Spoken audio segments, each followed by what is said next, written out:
Now, do you need an ELD? What's up, everybody? Welcome back to The Scratch with David McGill. Well, depends. Uh, if you're required to keep hours of service, the way that normally it's done is you keep logs. If you keep logs and you're required to use an ELD, then you're going to be using an ELD. But there are ways in which you don't have to use an ELD. Let's say you have a truck that has an engine that was manufactured prior to 2000. You don't have to use an ELD. You can still use paper. And many operators have gone out and purchased glider kits and have put in prior 2000 engines so they don't have to do that. There's also, if you use an ELD, or if you use you have to require logs, but if you stay within 150 air miles of your place of business, you may not need to use a log. There were some different rules and regulations for less or non-CDL drivers and then for CDL drivers, but that's all been changed now. So any commercial motor vehicle driver operating within 150 air mile radius of their place of business, as long as you start and stop back at the place of business, stay within the 150 air miles of the place of business, and you keep a record of that on a time card or a timesheet, you don't have to keep logs. You just have to have the timesheets.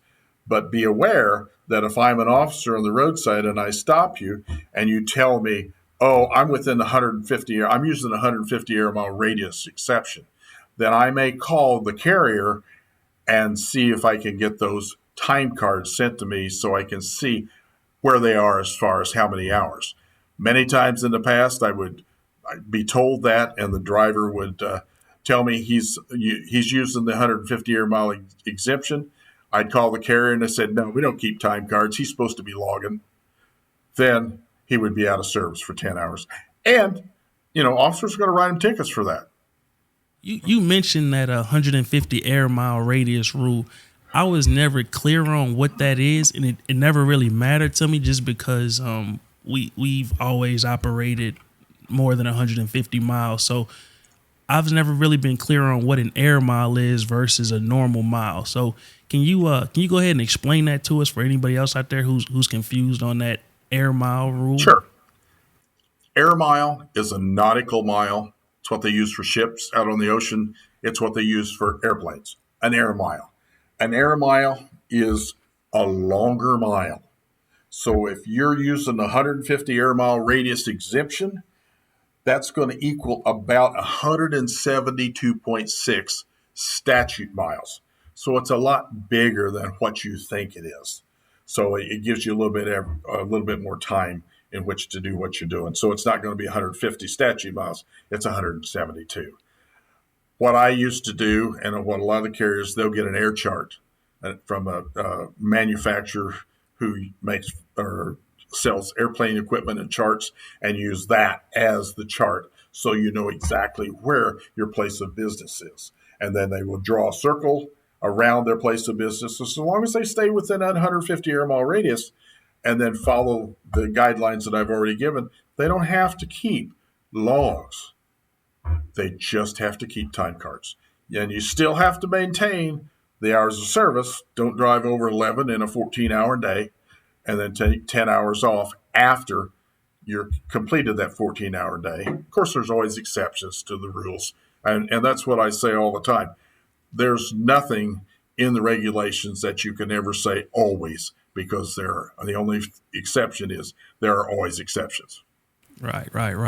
Now, what's interesting about that is if I would have understood that a little better, back when I was running the Amazon relay stuff, we were running a lot of loads from Indianapolis and surrounding suburbs to like Erlanger, Kentucky, Hebron, and a few other places near there. So, and if I remember correctly, there were about 125 or so like regular miles. So it seems like that they would have fell into that 150 air mile exception, but we were keeping ELD anyway. So it didn't. But back then, when you back then when you're talking, it was 100 air mile radius. Oh, that's right. But they have That's right. expanded it now to 150 air mile radius.